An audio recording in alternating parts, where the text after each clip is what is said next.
sorry. I forgot to turn on the sound. Welcome, everybody. Welcome, Flying GSP. Welcome, Kai. Welcome, Rick. Welcome, John. Thanks for letting me know, Kai, because sometimes I mute my microphone before.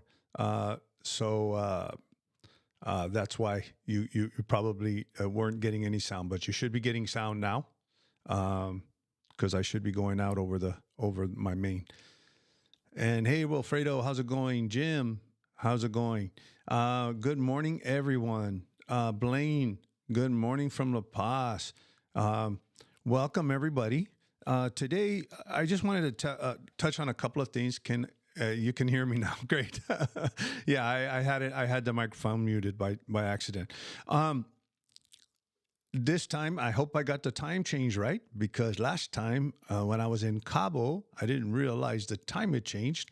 And here in Mexico, for all of you that are just joining us and are not aware of it, but Mexico got rid of daylight savings time. We used to be on daylight savings time, but it used to happen like about a week later than it does in the United States. But this current president has did away with daylight savings time here in Mexico. The only one that keeps up with daylight savings time is the border. So the reason why they keep up with daylight saving time, I guess, is so they weren't confused the minute you cross the border. But the border towns are the ones that still maintain daylight savings time. So I didn't have a video this week. I've been really busy. We're trying to pack up so we can go back to San Miguel de Allende. We're not going to be done. We still have a couple of things this week, and I still had a couple of doctor's appointments. But I thought I would touch on a topic that I really haven't done a video on. I did a video on this last year. Hey, Cindy, how are you doing? I did a video on this last year about predictions of what possibly could happen with the residency requirements, financial solvency requirements. And, well, of course, I was correct in my predictions, but I was hoping my predictions weren't correct. But I wasn't correct because I predicted something. I was correct because we need to understand the residency requirements, the financial solvency requirements. So I figured, you know what? I'm going to just do a live stream. I've done it several times, and I've explained what financial solvency is, but I think we need to know the why. Last week, we got a couple of people in here that we were talking about residency. We were talking about the requirements going out. And actually, Kai, I think you had a question about Puerto Vallarta, and I'm going to answer that question today about residents leaving the country. I thought I would just do a little live stream, because one of the reasons why I didn't do a video, because right at the beginning of the year, everybody did these videos that came out. Everything from drama of, oh my God, I can't believe this. Oh my God, the residency requirements have gone up. There's other people have done videos saying that, oh, Mexico only wants rich people now. They're screening the people coming in to have residency. That's why they're setting these requirements so high. And there's a lot of these misconceptions of how the financial solvency works, what it is for. And I'm going to go over a couple of those misconceptions. And then hopefully, we can either discuss this or you can ask me anything you want. But I got to explain this from an immigration point of view. I worked within the immigration system in the United States. It's no different than Mexico. Every country has its immigration requirements, regardless, for permanent, temporary, whatever kind of residency, student visas, everything else. Even the United States has this. When you apply for residency in the United States, basically, when you apply for residency in the United States, you have to prove financial solvency. Actually, in the United States, you have to prove that either you make a certain amount of money, or that somebody that's representing you, not representing you, but vouching for you, can make enough money, saying that they're going to, I'm going to support this person. And the financial requirements in the United States are 10% above the poverty line. Okay. The poverty line every year is determined by the United States, depending on statistics and everything else. Well, Mexico has the same thing. But let me explain what financial solvency is. It has nothing to do with the cost of living in Mexico. It has nothing to do with the cost of living in the United States. It has nothing to do with they want more money. It has nothing to do with America needs our dollars. And I know a lot of people get frustrated with these financial solvency requirements because I just want to go to Mexico, lead a peaceful life. I'm not going to be a burden on the government. I'm just going to do my thing, spend my money. Why is it that these financial solvency requirements are so high? Well, I'm going to explain financial solvency. Financial solvency, the concept is financial solvency is that you won't be a burden on the government. Okay? That doesn't matter where you go, UK, United States, Australia, Canada. If you apply for residency, you have to show some type of solvency that you're not going to be a burden on the government. And I know there's plenty of arguments that I'm not going to be a burden on the government. I'm just going over there to spend my money and live peacefully. Well, the thing is, you don't pay taxes. You don't contribute. And also, the other thing, too, that you need to understand is that you are a burden on the government, sort of, kind of. Everybody is that moves here, because a lot of stuff that you utilize here in Mexico is actually subsidized by Mexico. So every person that lives here is a cost to the government. It doesn't matter whether you're an American or whether you live here, or you're a local, you're a Mexican citizen. You cost the government money. It doesn't matter who you are. If you live here, you cost the government money. And the concept behind this is, and I'll explain later if you want to know the explanation of why we cost the government money, because I know the argument is always, well, but I'm going to spend my money here and I'm going to help the economy because I'm going to be, well, that's totally different, okay? But basically, Mexico, like the United States, determine, okay, we're going to determine what is financially solvent, okay? So the United States says 10% above the poverty line. In Mexico, it's a formula based on the minimum wage, okay? It's a basic formula, hasn't changed in years. That's one of the problems. That's why these requirements are so high now. So Mexico's thing is that you should make 300, for example, for temporary residency, it's 300 times the Mexican minimum wage. For savings, it's so many times the Mexican minimum wage.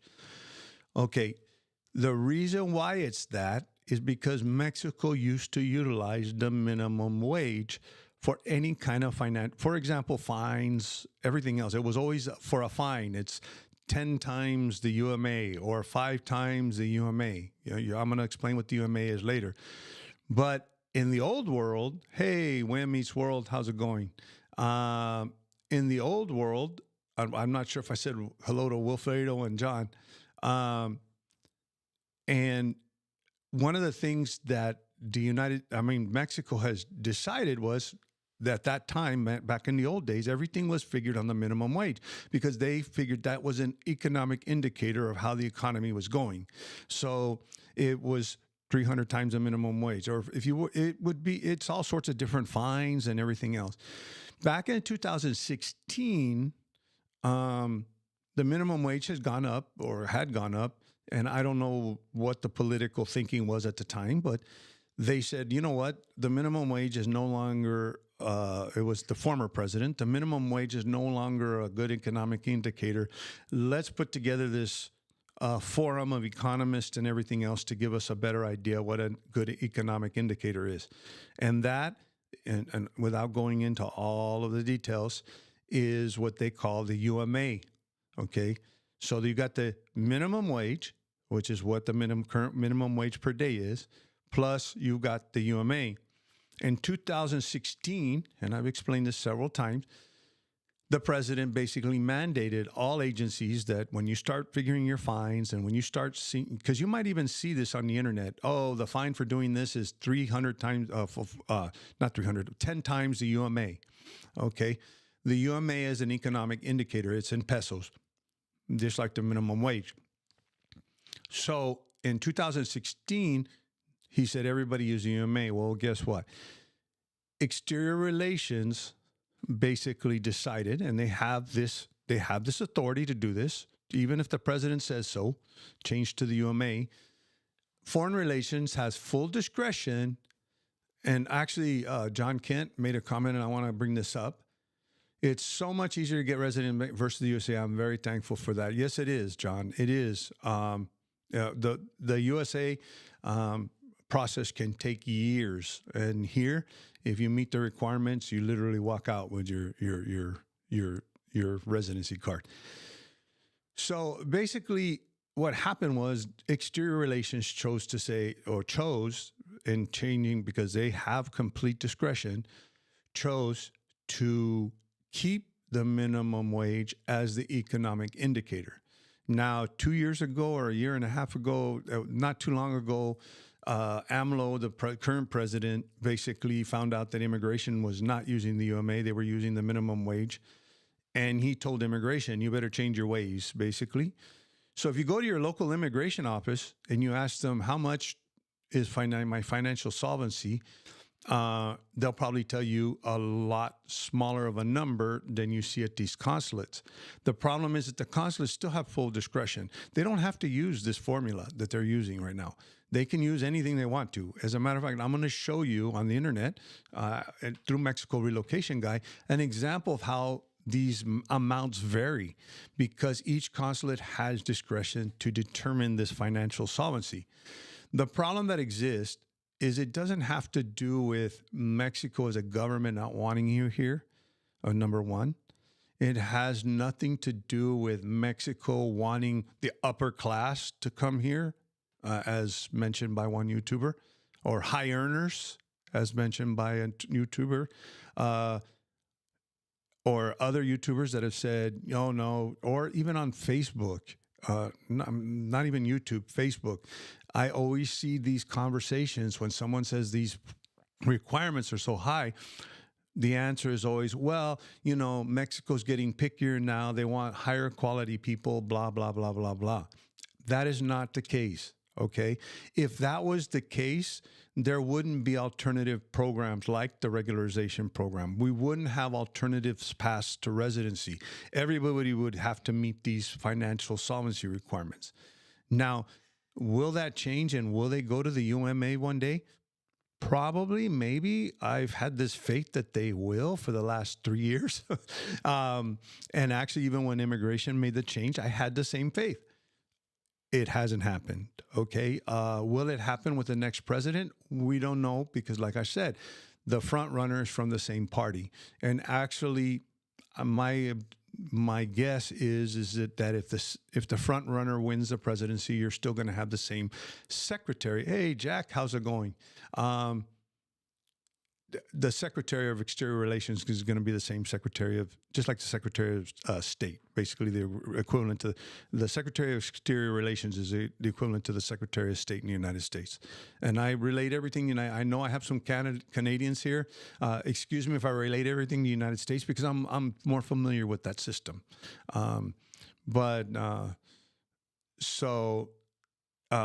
Jack Cecil, yes, my child support goes up with the minimum wage, also in Mexico. Yes, there are a couple of things that are still figured on the minimum wage, and there are some family court things that are figured on the minimum wage, believe it or not. So what has happened, okay, is because they're using the minimum wage, one of the things that I brought up in my last live stream,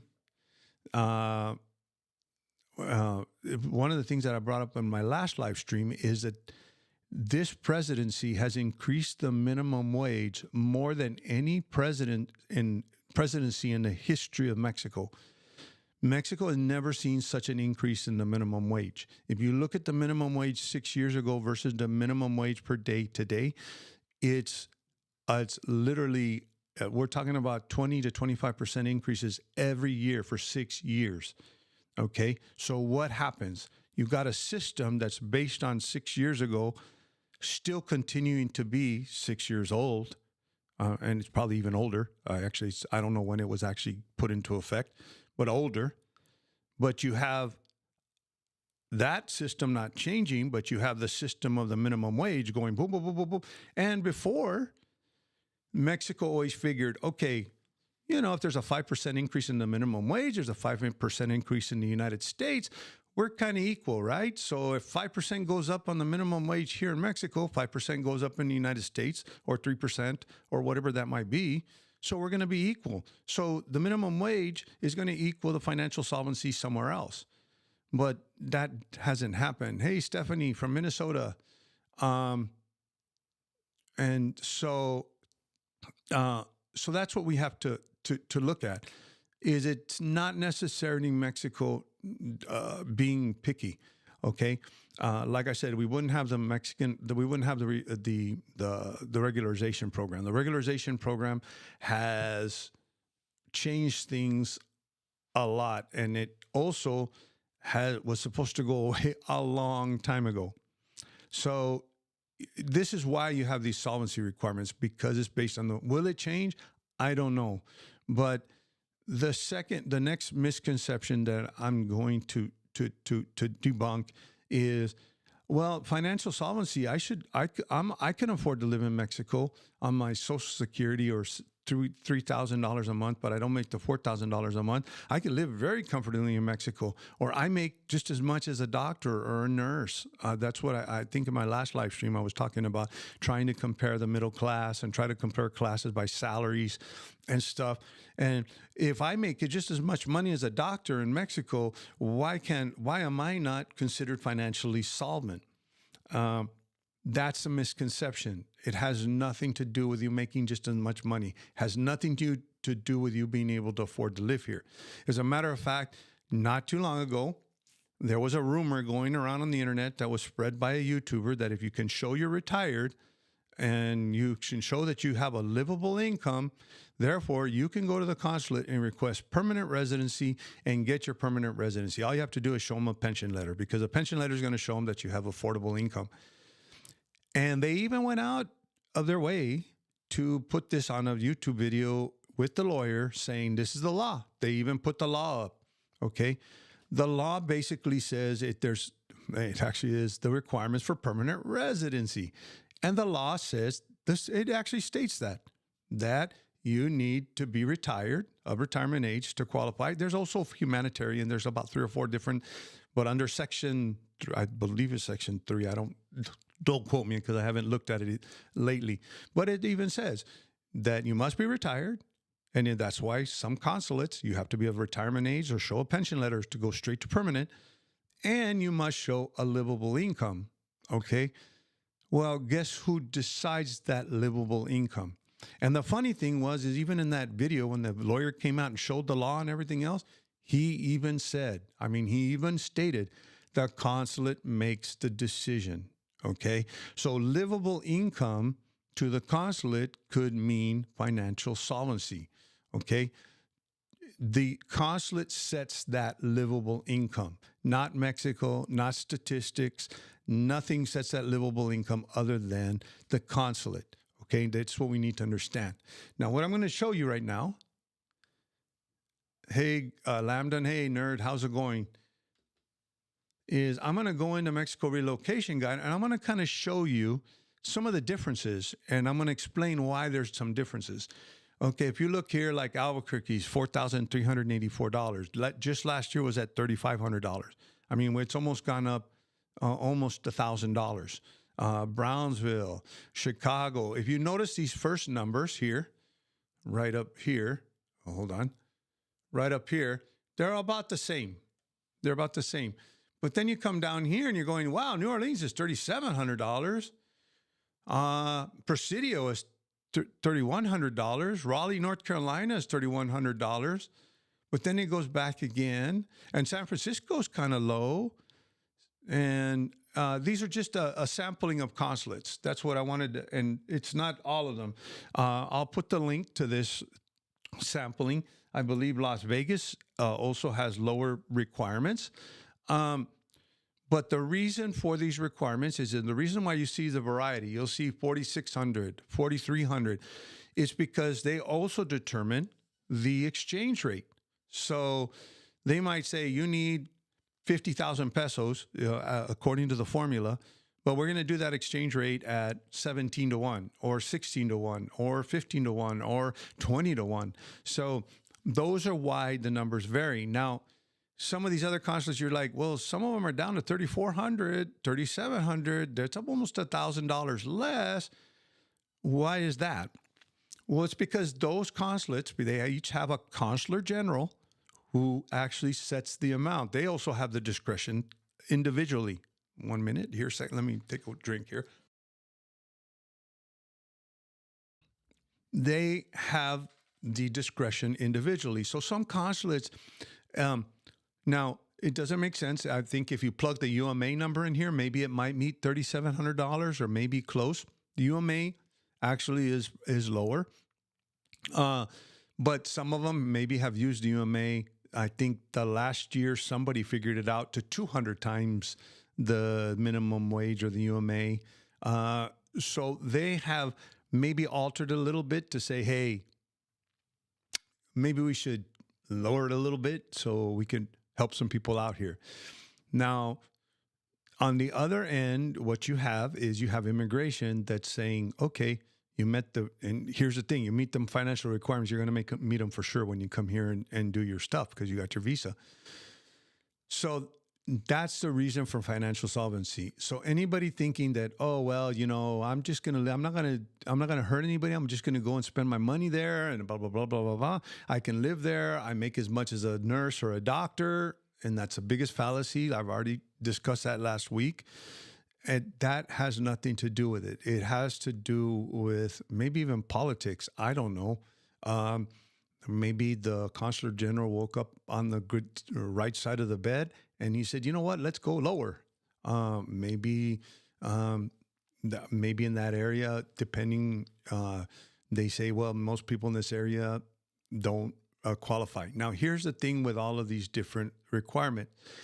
Some of these places, because I know some people are traveling to Las Vegas, traveling to McAllen, will accept people from outside their area. Excuse me. So if you meet McAllen's, let's say per month, and I always use the per month, but I always say you need to remember, you also can have some money in savings. Let's say you have $100,000 and you've got $100,000 saved up, you still qualify. Now, McAllen is $3,400. Let's say you meet that. You can actually travel, make an appointment in McAllen and travel down to McAllen.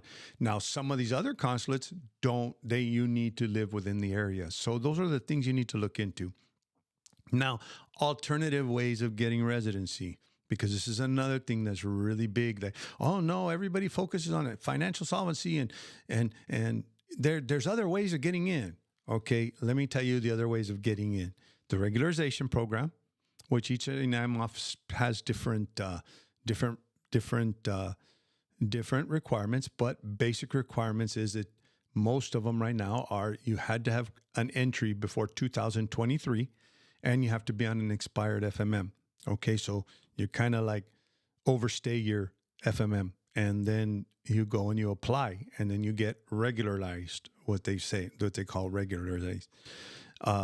Actually, here in Mexico, they don't call it legal or illegal. You're not legally or illegal. You're either regular or irregular here in the country.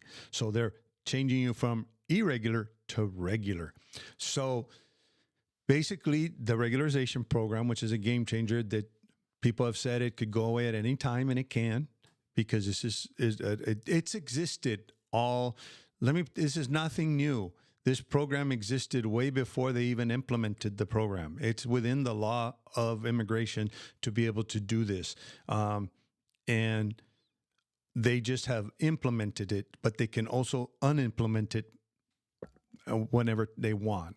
And some immigration offices aren't even doing it anymore. Most of the immigration offices are. But if you have had an entry before, now here's the other thing too. There has been this, some of them want a 180-day expired FMM. Most of them are starting to get a little bit more lenient and say, no, you can just have a expired FMM. Some people are getting lucky just saying, hey, I just want 7 days to come on vacation and then letting their FMM expire. Some people are not getting lucky at the airport and you get a 180-day FMM and boom, you have to stay there until you end up completing your 180 days and hopefully the program is still around. The other ways are you have a kid that's a Mexican citizen, or your wife, you're married to a Mexican citizen.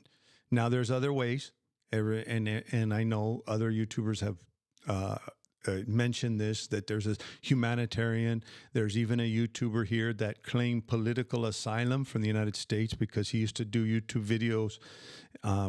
Basically, what he used to do is YouTube videos where he would get stopped. He would purposefully get stopped by the police, and then he would start arguing with them and telling them, and then they would end up arresting him. And he was kind of like a political activist. So he came here to Mexico and somehow convinced the INS office that he was a political refugee.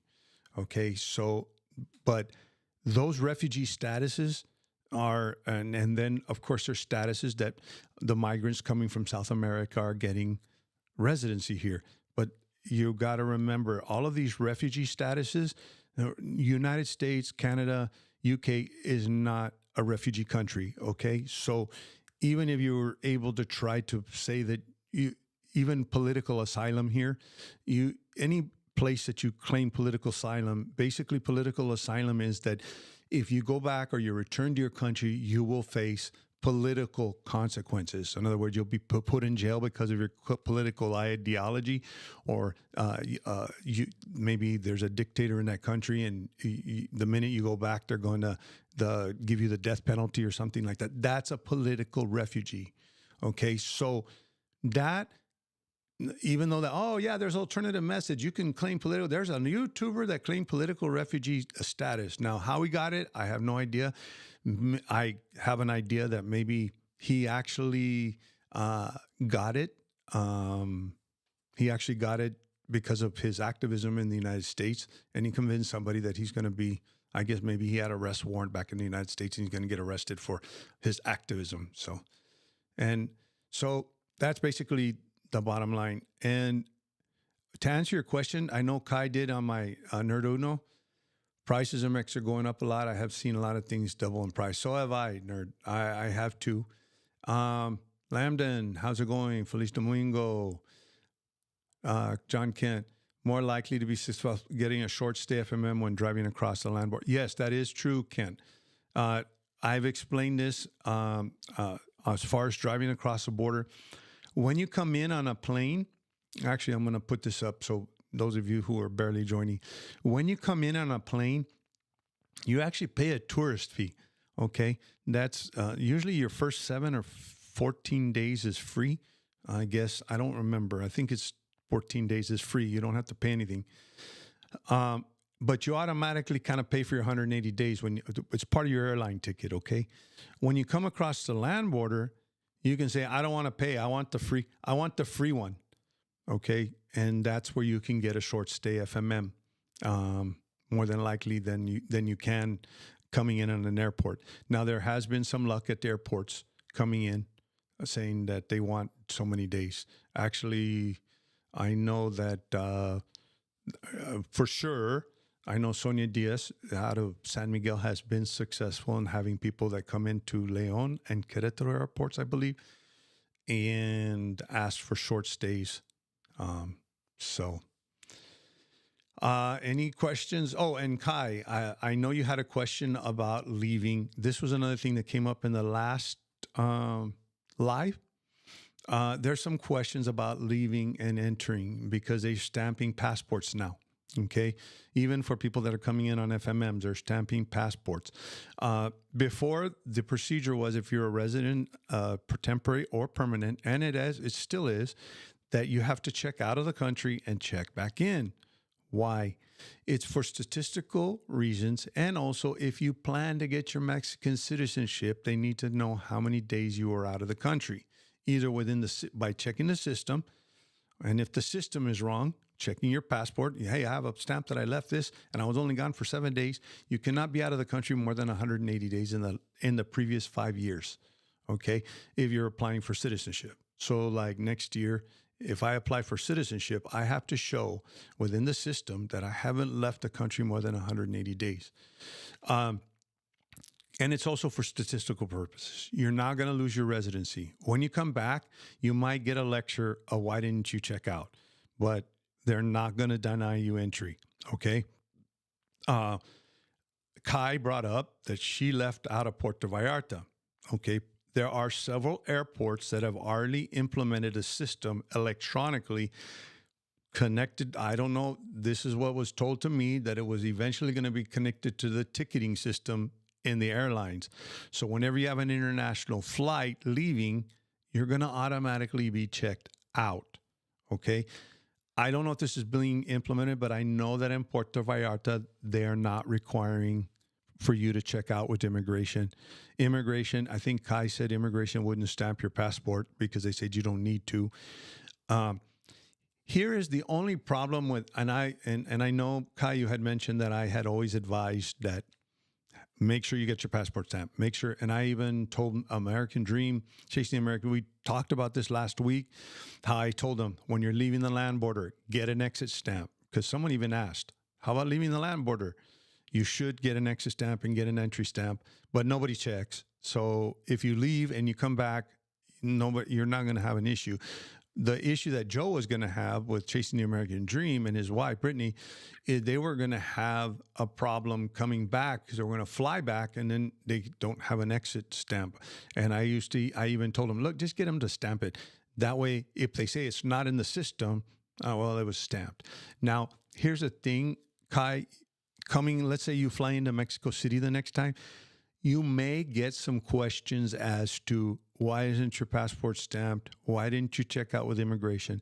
All you do is tell them that I went to Puerto Vallarta, and they don't do that anymore because the problem with immigration here is the right hand doesn't talk to the left hand. I'm telling you right now, because when I told Joe, you make sure to get that passport stamp, guess what they told Joe at the land border? You don't need to get anything. Why the heck? I'm not going to stamp your passport. Why do I need to stamp your passport? And I even told Joe, if they refuse to stamp your passport, don't worry about it. Just explain to them that you left on the land border. That's all. And that stuff can be corrected. Or here's the other thing too, Kai. If you're not going to become a Mexican citizen within the next 5 years, you really don't have to worry about it because no one's going to go in the system. The problem is if they don't get your exit, and people are saying, oh, don't worry about it. Just show them your resident card when you come back in. That's fine. That they're going to let you in. I'm telling you right now, they're not going to not let you in. And you might not even get a lecture. Okay. You might not even, okay, yeah, whatever. Okay. There you go. Entry on the system. The problem is the system's not going to show your exit, and the system's not going to show you, it's only going to show your entry. So when you have an entry with no exit, they have no way of telling how many days you've been gone. And if you don't have a stamp in your passport to say, I was only gone 7 days. Hey, Anna, I was only got you. Like I always tell everyone, I know you're late, but you can always come back and check out the first pond. And there's no way of them telling unless you show them a passport stamp like, oh, no, I was only gone for 7 days. Here's my passport stamps. Okay, so when you're applying for Mexican residency, I would suggest that you save your passport in case it's not in the system. Now, in Puerto Vallarta, when they, Kai has here, actually, when I checked into at the Puerto Vallarta airport, the agents stapled a formato estadístico para mexicanos form on my boarding pass that I filled out but no one took it from me when I boarded the plane. They're not going to take it from you, Kai. What you probably can do when you come, that's probably in the new form that they're using. What I'm telling you, they're in the middle of a transition right now. So I know that some airports are putting an immigration station right before the checkout counter. Some have it next to the checkout counters. Some are requiring you to still do this, but eventually it's all going to be automatic. As a matter of fact, even coming in now, it's all going to be in a system. You can actually print out your FMM. When they stamp your passport and they give you, if you're a tourist, you can actually go into the system and print out your FMM. Okay? This is all going to be automatic. And probably this is the new format, this formato estudiancio para mexicanos. And they make you fill that out. When you get back to the Mexico, let's say you come in through Mexico City, which requires check-out and check-in, and the immigration officer is going, I don't know, you're supposed to check out because here in Mexico City, you check out. You just tell them, look, I checked out of Puerto Vallarta. Save that formato estadístico. Formato estadístico is basically statistics format. So you're filling that out for the statistics, quote, quote, that you used to have to go to immigration for before. So save that little form, Kai. So when you come in, you present your temporary resident card, and if any, and also give them the estatistico, the formato estatistico. Maybe that's the new INS way. And Kai said the check-in agent wrote RT at the top of the formata estatistico. Okay, so this is probably the new process that's going to go on. I heard that it was going to be eventually the ticketing, they were going to be connect to computers. Maybe they haven't, but this is going to be the new way instead of stamping your passport.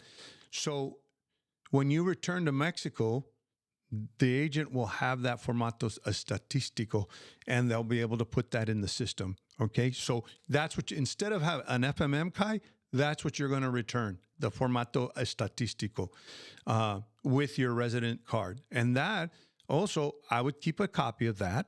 Okay, and here's why. I would make a copy of the formato estatistico because if you want to track your own entries and exits and you want to apply for Mexican citizenship in 5 years, and I'm not saying I don't trust Mexican systems, but right now the system is just totally being run different in different places. That way you have, instead of a passport stamp, you have your formato. Look, this is what I filled out. This is when I exited. Here's my proof that I exited. I gave this to, and even, I don't know how the INS agent or INM agent is going to handle this when you come back in, Kai. But maybe they'll take it. Maybe they'll let you keep it. If they let you keep it, that's cool. Keep it and keep it for your records. Heather, you're working towards citizenship. So am I, Heather, actually, next year. One thing, Heather, that's very important is your entries and exits, in that you save those proofs. And Kai, it's not, all I'm going to explain to you is kind of like, I know a lot of people just said, oh, no, it's normal. Yes, it is normal in the sense that in Puerto Vallarta is normal, but it may not be normal in Querétaro. And the problems you have, and what I told Joe in getting that passport stamp, is that sometimes Querétaro doesn't know what Mexico City is doing. Mexico City doesn't know what La Paz is doing. So, oh, wow. Heather here. We have 6 years permanent residency working on citizenship language exam. We are over 60, so we skipped the cultural exam. The pictures we have spoken to said, let me see, she's still probably,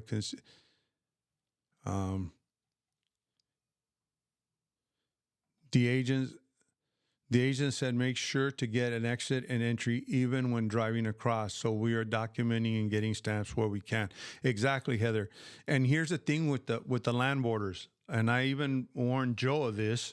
One second. From Chasing the American Dream, as I warned Joe of this, is that if you don't get that stamp or you don't get that formato estatistico, or for example, Heather, I don't know where you're living.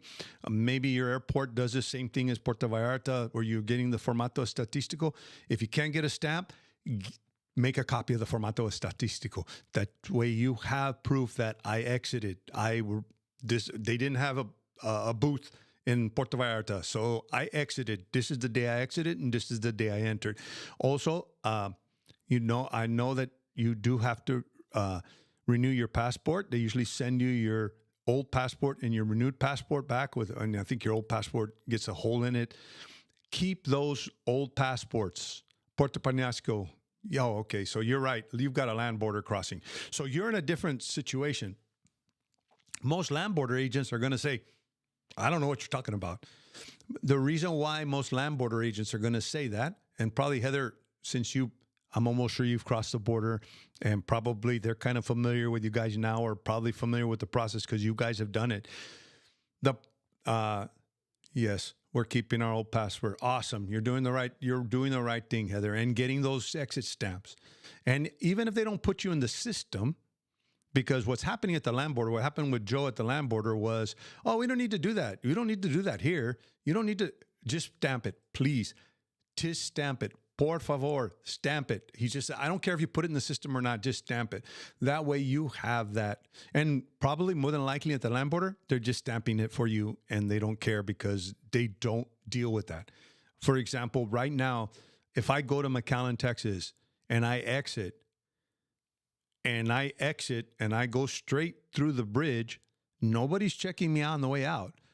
And when I come back in, the only thing that I may be stopped for is customs, because customs has this red light, green light. And then if you get the red light, they're just stopping you to see if you're bringing stuff in and if you have meet your allowance. And if you don't, you have to pay the taxes. Like, let's say I buy a computer in the United States and I'm coming across, well, a laptop is allowed, but let's say I buy 6 computers or 5 computers and I come across and I get the red light, I have to pay the taxes on those 5 computers. And also you can leave, and when you enter into the United States, you just use your passport card. And Nerd Uno, that's the thing. They cannot stamp a border crossing passport card. Yeah, and that's the way a lot of us have. But here's the thing, Nerd. If you want to, they can't stamp your passport because that passport card actually even has a different number than your passport.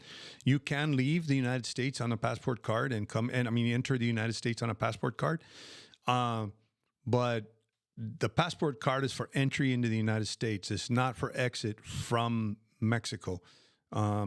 So you go and you check out basically, and it's with your passport.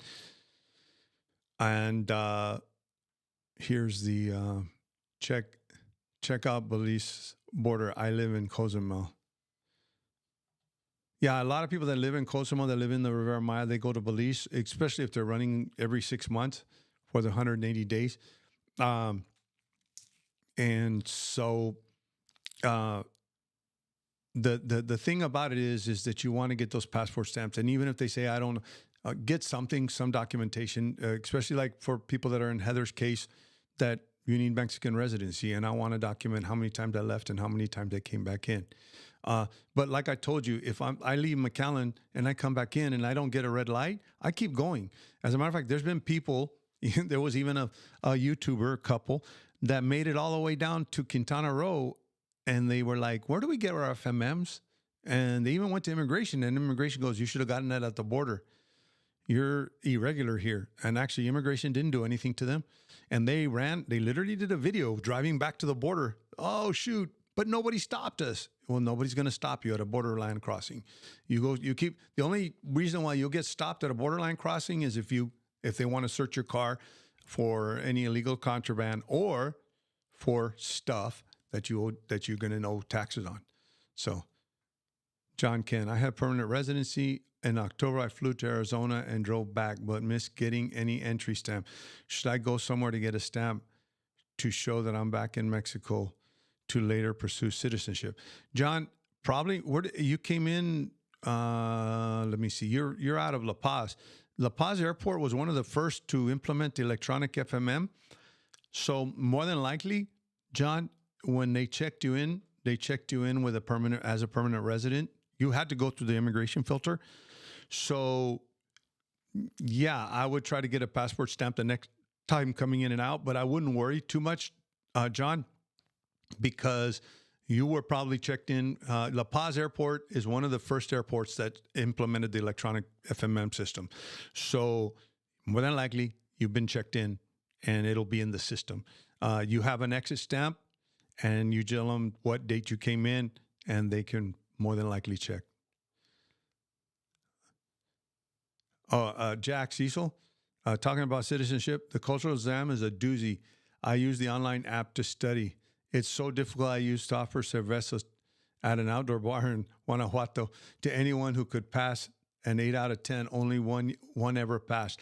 Actually, Jack, I've actually shown my wife, who was born and raised here in Mexico, some of the example questions, and I've shown my family, my Mexican family, some of the and my wife has a master's degree here in Mexico. My brother-in-law is a lawyer here in Mexico. My sister-in-law got a master's degree in information systems here in Mexico, from we're talking private university, Ivy League education here in Mexico.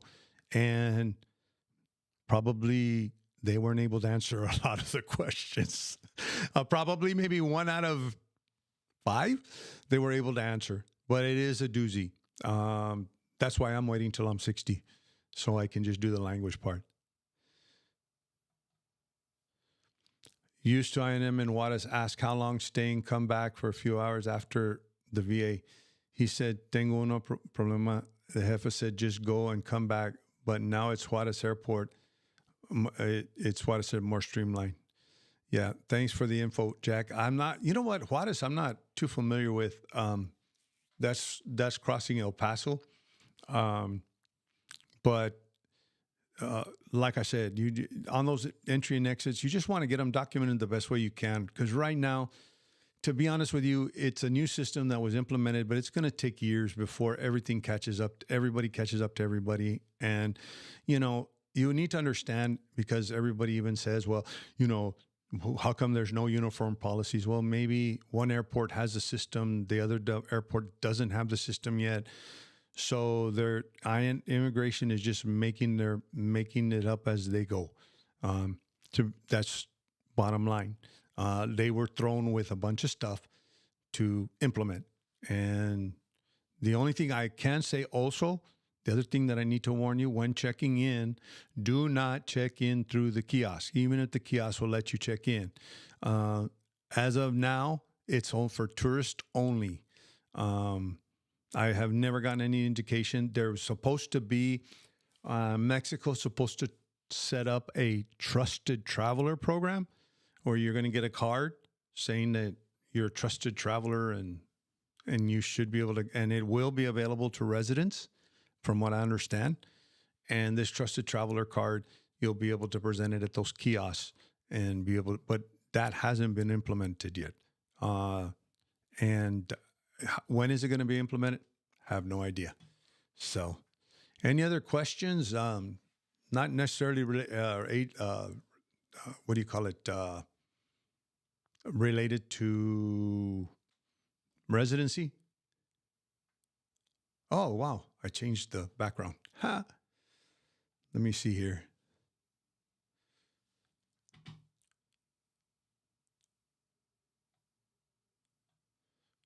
Let me see if it goes back. Oh, well. I accidentally changed the background, but this is the... So any other questions? Let me see here.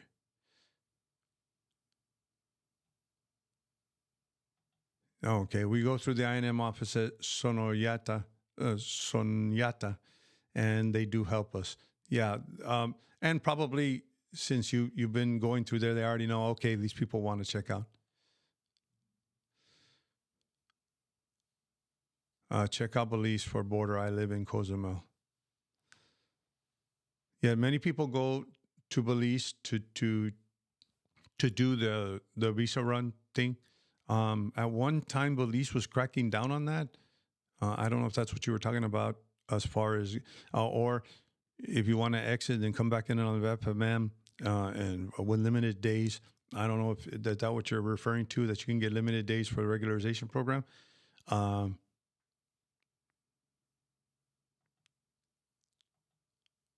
No, let me see. I'm a little bit blind.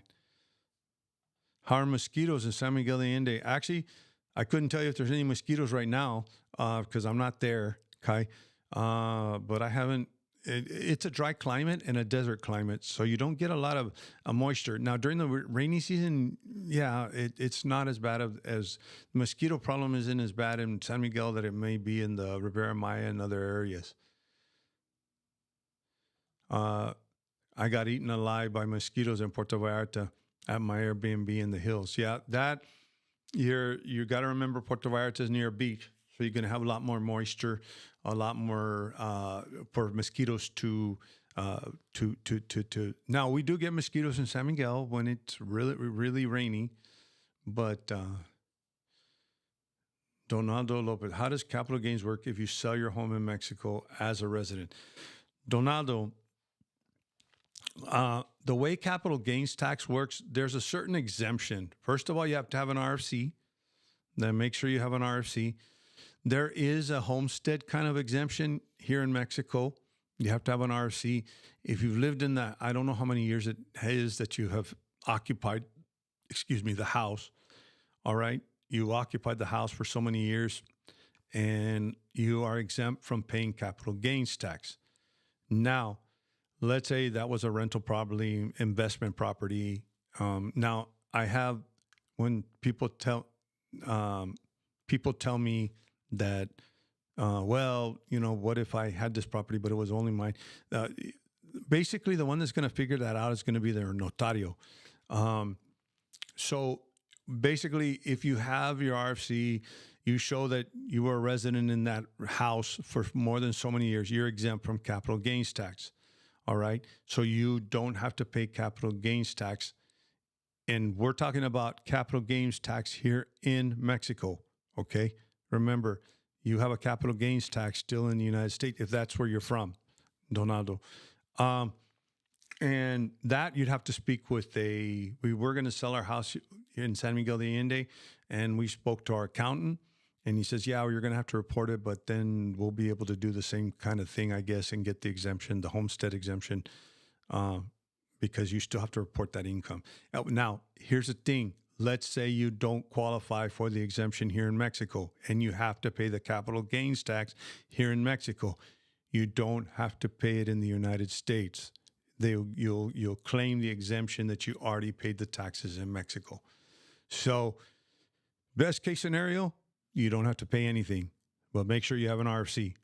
Worst case scenario, you pay your taxes in Mexico, and then you don't have to pay them in the United States, or you have to pay them in the United States because you didn't pay them in Mexico, but that's up to an accountant to figure out for you here. But I don't believe if you get the exemption here, I believe our accountant told us that I had to report it, but we would touch base whenever that happened. Jack, Cecil, when I lived in La Jona, yes, it can be a problem every season. It just depends on how much it rains. And it's during the rainy season that we have issues in San Miguel. I started making my own citronella candles because they were always sold out at the Mega. And actually, you know what we do, Jack? What we actually do is we have citronella plants upstairs on our terrace. It smells really good, and they grow like weeds. And those citronella plants is what we use to repel the mosquitoes when we're upstairs on the terrace. Okay. Other Americans in more modern apartments didn't have any problems with mosquitoes near my Airbnb. So I think there was some more mosquitoes at my Airbnb because of the older style of art. And you know what else, Kai? It could have been also because I've lived in areas with mosquito infestations. There's two things. The Mexican government does fumigate and everything else, depending on what areas. Also, depends if you have a lot of standing water. For example, those more modern places, more than likely are private neighborhoods where they take care of the place a little bit better. There's better drainage. There's not as much standing water, so that's why you're going to get all the mosquitoes there. Rick Royce, what border crossing would you recommend as we're driving first time from Central Florida? Actually, Rick, the one that I don't know if you're coming for your canje, the one that I always recommend, and I'll tell you why, is Eagle Pass. I don't trust Laredo. First of all, there's issues on the Columbia Bridge. Now in Laredo, if you cross through Laredo, Nuevo Laredo, there's a police escort. It's not always there. And sometimes Nuevo Laredo just kind of blows up out of nowhere. There's security issues there. If you don't want to go to Eagle Pass is kind of a sleepy town, sleepy port of entry. You're going to end up going through the countryside when you drive through Coahuila. But I wouldn't worry too much about it. It's a lot safer than going to Laredo and having to put yourself at risk. There, if you go down the well, actually, there's been a lot of issues on the Columbia Bridge crossing. That used to be a peaceful place to go, but there's been a lot of issues where there's been a lot of violence and stuff that goes on there. So I would probably say Eagle Pass. Now, if you need to go through Laredo, just avoid the Columbia Bridge, because I know that people will tell you go through Laredo. There's no problem. Go through the Columbia Bridge, and don't go through the Columbia Bridge. Go through Laredo proper. And I forgot which bridge it is that people will suggest that you go through. Go in the morning, wait for the police escort. Usually you'll just pull over to the side. They'll give you a police escort. But even that route to Laredo, most Mexican national, I don't take it. Most of my family won't take it. And it's actually closer to get to the United States than it is through McAllen. We go through McAllen. But McAllen, the thing with McAllen is you really got to know where you're going. If it's your first time, it's not. And there's more issues in McAllen than there is. And also keep up with the news. Just make sure that there hasn't been any. They didn't arrest a cartel leader yesterday. That's usually when things happen, and they usually happen in Tamaulipas or, like I said, that area, Laredo, Nuevo Laredo. Then the cartels will start wreaking havoc in protest for arresting one of those people. So just make sure, just check your local news, and you should be fine going through Laredo. But I would go through Eagle Pass. It's a lot. You bypass you go through the state of Coahuila, basically.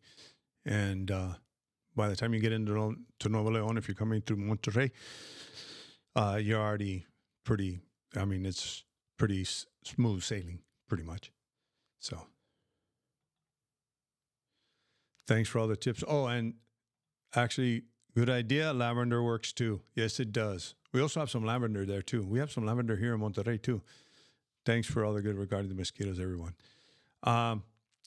So if that's it, I think my 1 hour is up. Anybody have any other questions real quick? I'm gonna leave it open for about 15 seconds while I drink a little bit of water here, and then I guess we'll wrap it up for this week.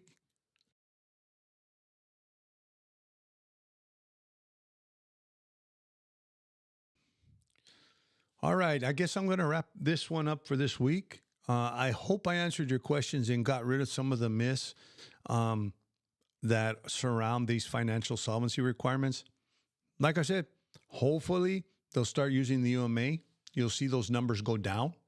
The UMA does go up every year, just like the minimum wage, but it doesn't go up at the rate that the minimum wage does. It's probably about 100 pesos less. So you're going to probably see anywhere from $1,000 to $1,500 less on the requirements if they start using the UMA. So let's hope they start using the UMA, and let's hope they keep the regularization program open for those that don't qualify maybe under this program. And maybe there's a way that maybe you came and visited Mexico last year, you loved it, you have your entry exit stamp, or you have your entry stamp, and you got your FMM, then you come back and go through a border that'll give you 7 days or whatever, or if you're willing to stay 6 months, and hopefully it's still around. Then basically they might change you might qualify for regularization. So that might be a good, for those of you who are dual nationals. A lot of people that I know, we just got back from Australia. Minimum wage is $25 per hour in Australia. Minimum wage is here and actually when we talk about minimum wage in Mexico, that's per day, not per hour. Okay, so when they're using the minimum wage, raising them, it makes everything go up. Yes, it does. And actually, Heather, it does go up. Prices go up, everything goes up. Actually, we saw this in Monterrey. We were talking about our dogs. We have them, our 2 baby girls. We have them groomed at Petco, and they were like, the prices have gone up. Actually, they started doing this in December. Prices went up by like 200 pesos. That's like more than $10 for, I mean, that's a lot here in the sense of how much the price went up. Um, and we asked, what's going on? How come the prices are going up? Well, because they already predicted the minimum wage is going to go up 20%. So they're actually increasing all the prices to offset. Petco was offsetting the minimum wage increase because she said, well, we're all going to get a raise this year. So that's what it does go up. Everything does go up. And also the UMA will go up too. The UMA formula is actually basically a more accurate reflection of the economy. In a sense, I guess they study or statistically figure out this peso number of pesos by studying the economy. And the UMA goes up every year too. So we'll have to see what happens. Yeah, that's a lot to groom. We pay $12 per dog right now. I expect to pay more this year. Yeah, we actually we do it through Petco and actually that also, Heather, also got to remember, we're in Monterrey, and prices are more equivalent to prices in the United States. We're only 2.5 hours south of the border. We're in the northern part of Mexico. It's one of those things that I always preach. Things don't work the same way they do everywhere in Mexico. And also San Miguel is a little bit more expensive. You can get affordable services, but we stick with Petco because they're very strict about their rules and everything else. But everything has gone up. So, all right, guys, thanks a lot for joining me. As I say, I always appreciate my viewers. I always appreciate these interactive conversations. I always appreciate people coming to me and in these live streams and sharing their experiences with me, and even correcting me when I'm inaccurate, because things are changing quickly in Mexico. I tell everybody this. I can't even keep up sometimes, and things may be different. We just experienced this today. Things are different in Puerto Vallarta than they are in Mexico City when you leave and you come into the airport. So I hope this was very informative, and I hope this helps out dispel some of the myths that, oh, Mexico only wants the high earners. Mexico only wants a better quality of people. And actually, unfortunately, on Facebook, sometimes I see this and I get very upset, because when they start talking about they want better quality of people, you're sort of insulting the person that wants to come here. And if any of you all know me, I've always been this way. When I was talking about expat versus immigrant, hey, we need to quit arguing, and we need to quit putting each other down, or we need to quit saying you're not good enough. I mean, telling somebody on a Facebook group that they just want the high earners, or they just want the better people, that's kind of insulting the person that's asking the question of why it's so high. We don't need to be insulting each other. We need to be helping each other out and understand why these requirements have gone up. It's not rocket science. It's not because Mexico wants, maybe someone has an attitude in a consulate office, we want better quality people. Well, that's an individual attitude. That's an individual consulate's attitude. Has nothing to do with the government of Mexico not wanting people. If the government of Mexico didn't want you, they wouldn't have the regularization program to try to help out those people that don't qualify. If they didn't care about the world, they wouldn't be letting in so many people on refugee status right now. Mexico is a very open country when it comes to welcoming people and letting them come and live here. If you really, really want to live here, they try to help. Unfortunately, there may be political things at stake sometimes with different countries, stuff like that. That's totally out of our control. And we need to quit arguing, and we need to quit trying to guess.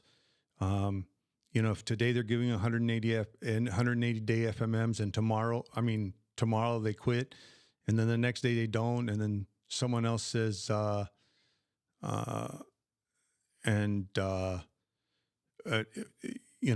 someone else comes in and says, oh, well, people complain, so therefore, no, you know what? It was a political situation. So, like I said, uh, we need to be cooperating. We need to understand why these rules are in place. And if you can qualify under the alternative route, do it. Do it now. Don't wait till next year or the year after that where the financial solvency requirements go out the roof. We don't know. So I hope everything was useful. And like I always say, stay safe and stay informed. And until next time, we'll see you soon.